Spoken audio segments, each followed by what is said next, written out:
Barbara Corcoran is real estate mogul, who you probably know as one of the cutthroat investors from Shark Tank. But her career started long before she joined the popular business pitching show in 2010. Decades before, Corcoran partnered with her then-boyfriend to form the Corcoran-Simone, a real estate firm. Later, she branched off to form the Corcoran Group, which she eventually sold for $66 million in 2001. She's now worth $80 million. Barbara's success is not only inspiring, it's proof that hard work pays off. If you'd like to follow in her footsteps, then this article might speak to you. Here are 9 things that Barbara Corcoran does to achieve success. Number 10. She hustles for what she wants. You might assume that Barbara had every advantage growing up, but that's not true. Barbara grew up in a house with 9 brothers and sisters, so money was always tight. As the second oldest, she had to pull her own weight and find ways to make money. Before she landed her first, low-level job with a real estate company, she was a waitress. By the time she was 23, she'd worked over 20 jobs. Above all, Barbara values her time as a waitress because serving people helped prepare her to become an entrepreneur. Number 9. Lets her haters motivate her. Negative energy can be a hindrance if you let it be. But Barbara doesn't. Throughout her career, she's allowed naysayers to serve as motivation for her success. One story, which Barbara shared with Business Insider, involves her ex-boyfriend Ramon-Simone, who she partnered with to form the Corcoran-Simone. Years later, Ramon left her for her secretary. Barbara then dictated the terms of splitting up their business. Ramon's parting words were, "You'll never succeed without me." The burning desire to prove him wrong is what pushed Barbara to put everything she had into her new business and, eventually, become a real estate mogul. Number 8. She fakes it till she makes it. Even with the burning fire under Barbara's heels, she still had to put in the work to get her company off the ground. The real estate business is cutthroat, so you have to make your business stand out. Barbara gave herself a leg up by presenting a level of success she hadn't yet attained. Knowing that a celebrity client would be good for business, Barbara set her eyes on Madonna. But since she knew that Madonna wouldn't give her the time of day, she put out a report which listed things she thought Madonna would want in a home. Even though Barbara didn't actually know Madonna, she projected herself as a broker to the stars. This new status eventually led Barbara to working with Richard Gere and more. Number 7. She's not afraid to expand. Barbara Corcoran might be responsible for making millions of dollars, but she's admitted that she isn't good at saving money. Spending money is her forte. While we're sure Barbara enjoys the fruits of her labor, we know that a good chunk of her money has been put into her businesses. Why? Well, Barbara believes in expanding as soon as possible, if you can afford it.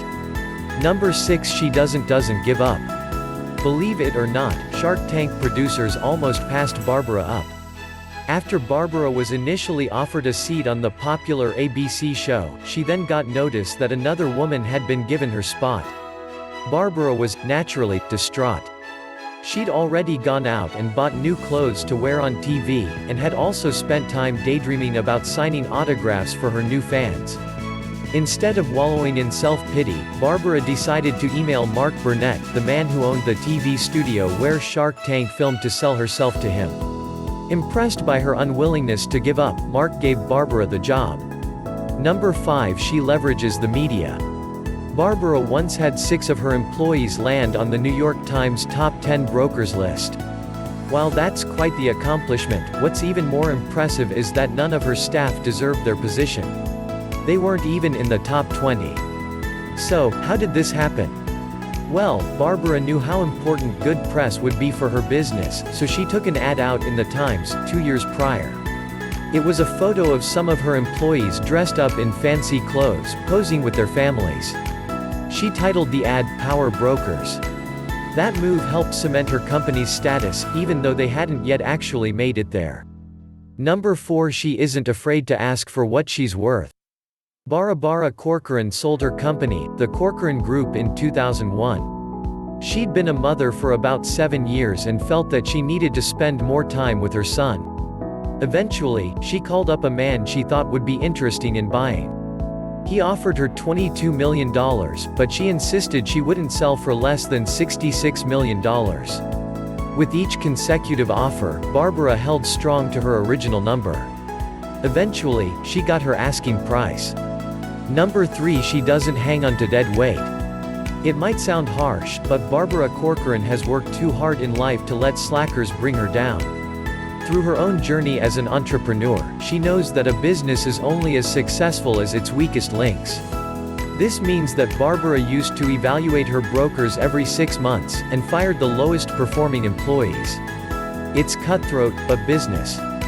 Number 2. She counts her blessings. You don't make it to Barbara's level of success without self-sacrifice. Building a successful business means long hours at the office, away from home.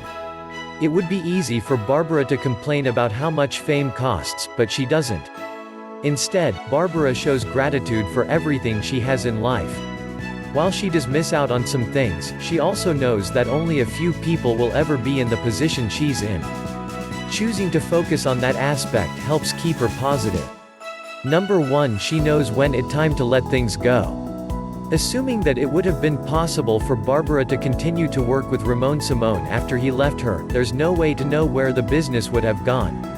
Even though it might not have been easy for Barbara to leave the business she helped build, doing so brought her greater blessings. After Barbara formed the Corcoran Group, she sold it a few decades later so she could spend time with her son. In the time since, Barbara's net worth and visibility has increased tenfold, so she obviously knows a thing or two about letting go, and moving on.